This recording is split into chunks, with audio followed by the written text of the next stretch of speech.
بسم اللہ الرحمن الرحیم۔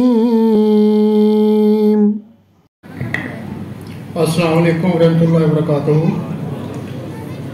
اشہد ان لا الہ الا اللہ وحدہ لا شریک لہ واشہد ان محمدا عبدہ ورسولہ۔ اما بعد فاعوذ باللہ من الشیطان الرجیم۔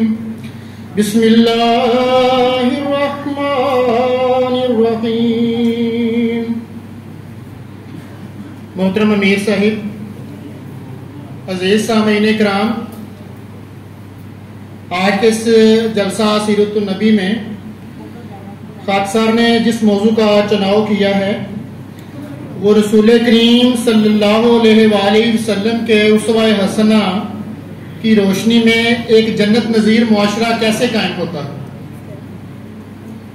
معاشرہ قائم کرنے کے لیے لوگوں کی اصلاح کی ضرورت ہوتی ہے، اور اصلاح انسان اپنے سے شروع کرتا ہے۔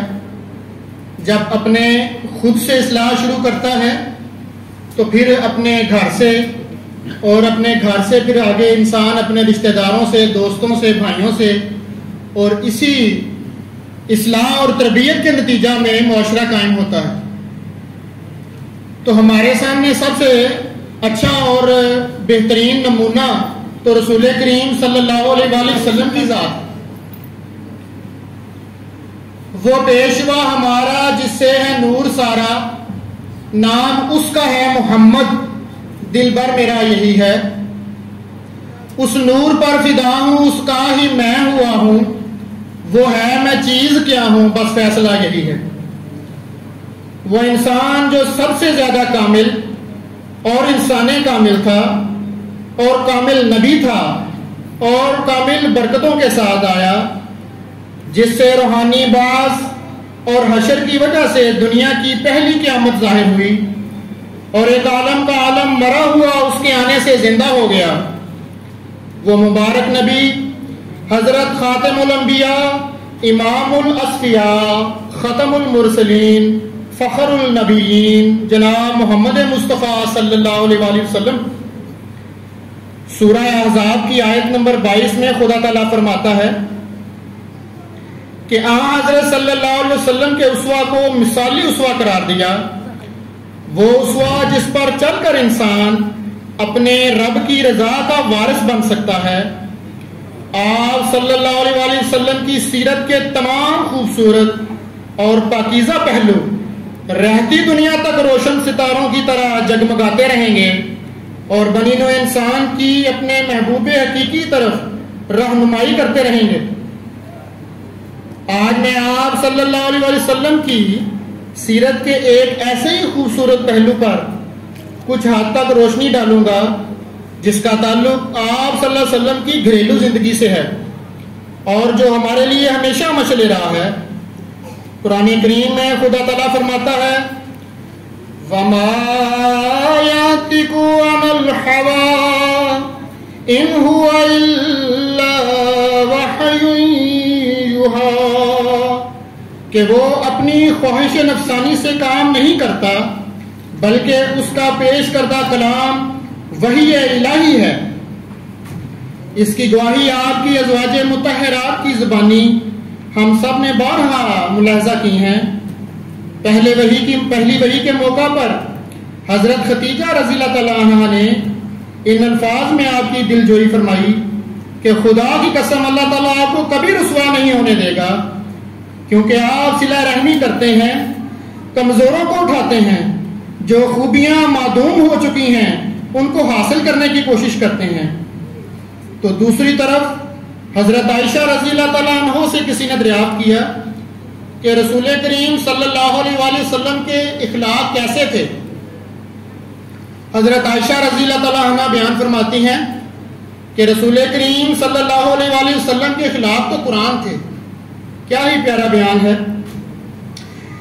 جنت نظیر معاشرے کے قیام کے لیے ہمارے پیارے امام حضرت خلیفۃ المسیح الخامس ایدہ اللہ تعالیٰ بنصر عزیز فرماتے ہیں کہ اسلام کی خوبصورت تعلیم یہ ہے کہ ماں باپ سے احسان کا سلوک کرو، ان کی عزت کرو، ان کو اف تک نہ کہو۔ یہ ماں باپ کا احترام قائم کرتی ہے، ماں باپ کے احسانوں کا بدلہ احسانوں سے اتارنے کی تعلیم دیتی ہے۔ اسی جنت نظیر معاشرے کے قیام کا ایک پہلو اپنی بیویوں سے حسن سلوک ہے۔ جس طرح کہ میں نے پہلے بیان کیا کہ اگر آپ معاشرے کا حسن چاہتے ہیں تو سب سے پہلے اپنی اصلاح کریں اور اپنے گھر میں اصلاح کا جو ہے وہ ماحول پیدا کریں۔ ہم معاشرے پہ بات تب کریں گے جب اپنے گھر سے یا اپنے بیوی بچوں سے ہمارا کیا رویہ ہے۔ رسول کریم صلی اللہ علیہ وسلم نے فرمایا خیرکم لأہلہ، تم میں سے بہتر وہ شخص ہے کہ جس کا اپنے اہل کے ساتھ اچھا سلوک ہے۔ دیکھنے میں آیا کہ انسان کا باہر دوستوں کے ساتھ یا اپنے میل جول میں تو بہت اچھا رکھ رکھا ہوا ہے، لیکن ان کا وہ رویہ اپنے گھر کی چار دیواری کے اندر کچھ اور ہو جاتا ہے۔ بچوں سے انتہائی سخت رویہ، بیوی کے ساتھ انتہائی سخت رویہ۔ تو رسول اللہ صلی اللہ علیہ وسلم فرما رہے ہیں کہ تم میں سے بہتر وہ شخص ہے جس کا سب سے پہلے اس کا اپنے گھر والوں کے ساتھ سلوک اچھا ہے۔ اچھا، یہاں میں آپ کو ایک واقعہ بڑا خوبصورت ہے، یہ جو ہے بخاری کی حدیث سے ملتا ہے ہمیں کہ ایک دفعہ حضرت عائشہ رضی اللہ تعالیٰ عنہا رسول کریم صلی اللہ علیہ وسلم کے ساتھ کسی بات پر اونچی آواز میں بات کرنا شروع ہو گئی، تو دوسری طرف آپ کے گھر حضرت عائشہ رضی اللہ تعالیٰ عنہا کے والد یعنی حضرت ابو بکر صدیق بھی آئے۔ جب وہ اچانک گھر میں آئے، انہوں نے آواز سنی کہ میری بیٹی اتنی اونچی آواز میں رسول اللہ صلی اللہ علیہ وسلم سے بات کر رہی ہے، تو حضرت ابو بکر صدیق جو ہے وہ حضرت عائشہ کی طرف بڑھے تاکہ ان کو کوئی سزا دیں کہ تم خلیفہ رسول جو ہیں خدا کے خلیفہ سے کس انداز میں بات کر رہی ہو۔ تو جب وہ ان کی طرف بڑھے تو رسول اللہ صلی اللہ علیہ وسلم ان کے درمیان میں آ گئے، آپ نے ان کو روک دیا حضرت ابو بکر صدیق کو۔ بعد ازاں جب وہ چلے گئے تو آپ نے دیکھا کہ حضرت عائشہ جو ہے وہ رنجیدہ ہیں، تو رسول اللہ صلی اللہ علیہ وسلم نے بڑے ہی مسکرا کر بڑے اچھے انداز میں کہا کہ دیکھو عائشہ، آج میں نے تمہیں تمہارے باپ سے کیسے بچایا، ٹھیک ہے، جس پر وہ ہنس پڑی۔ تو یہ ہمیں ایک واقعہ چھوٹا سا ہے لیکن یہ سبق دیتا ہے۔ اس میں دو پہلو ہیں، ایک پہلو تو یہ ہے کہ ناچاکی ہر گھر میں ہو سکتی ہے، لیکن اس کو ختم کرنا بھی ہمارا ہی کام ہے۔ بخاری کی حدیث میں رسول اللہ صلی اللہ علیہ وسلم فرماتے ہیں کہ جو لڑکی ہے، خاتون ہے، بیوی ہے، اسے پسلی سے پیدا کیا گیا ہے، اور پسلی کی فطرت ہے کہ وہ ٹیڑھی ہوتی ہے، اس میں طبعی ٹیڑھا پن ہوتا ہے، تو اسے اگر آپ سختی سے اس کو سیدھا کرنے کی کوشش کریں گے تو یہ ٹوٹ جائے گی۔ اس کا حسن، اس کی جو طبعی حالت ہے وہ ٹیڑھی ہے، اسی میں وہ خوبصورت ہے۔ بھیج درود اس محسن پر تو دن میں 100 بار، بھیج درود اس محسن پر تو دن میں 100 بار، پاک محمد مصطفیٰ سب نبیوں کا سردار۔ اسی طرح مسلم کی ایک حدیث ہے کہ رسول کریم صلی اللہ علیہ وآلہ وسلم ایک دفعہ کسی سفر پر روانہ ہوئے، تو آپ کے ساتھ آپ کی بیویاں بھی تھیں، تو انہیں اونٹوں پر سوار کیا، تو ایک صحابی تھے انجفا رضی اللہ تعالیٰ عنہ، انہوں نے بڑی تیزی کے ساتھ جو ہے وہ اونٹوں کو ہانکنا شروع کر دیا، اور اونٹ بھی بڑی تیزی کے ساتھ وہ چلنے لگ پڑے، قافلہ شروع ہوا، تو رسول اللہ صلی اللہ علیہ وسلم نے وہاں انہیں روک کر فرمایا انجفا ٹھہرو ٹھہرو، ان اونٹوں کے اوپر شیشے کے ناگبینے سوار ہیں، دیکھنا دھیان رکھنا یہ ٹوٹ نہ جائیں۔ یعنی اتنی محبت کا اظہار ہے اپنی بیویوں کے لیے، اور یہ ہمیں سبق دیتا ہے، اور جو صحابہ اس کا دیکھ رہے تھے ان کے لیے بھی سب جو ہے ایک صبر اور ایک سبق تھا۔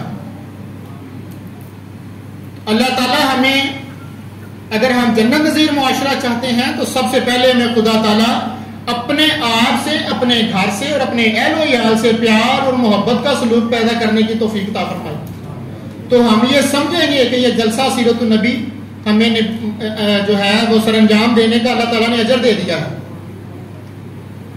حضرت ڈاکٹر محمد اسماعیل صاحب فرماتے ہیں، بدرگاہ ذیشان خیر الانام شفیع الورا مرجع فاسوام، بصد عجز و منت بصد احترام، یہ کرتا ہے عرض بقائے غلام کہ اے شاہ کونین عالی مقام علیک الصلاۃ و علیک السلام حسینان عالم ہوئے شرمگین جو دیکھا وہ حسن اور وہ نور جبین پھر اس پر وہ اخلاق اکمل ترین کہ دشمن بھی کہنے لگے یا آفرین زہے گل کے کامل زہے حسن تام علیک الصلاۃ و علیک السلام. نعرہ تکبیر، نعرہ تکبیر.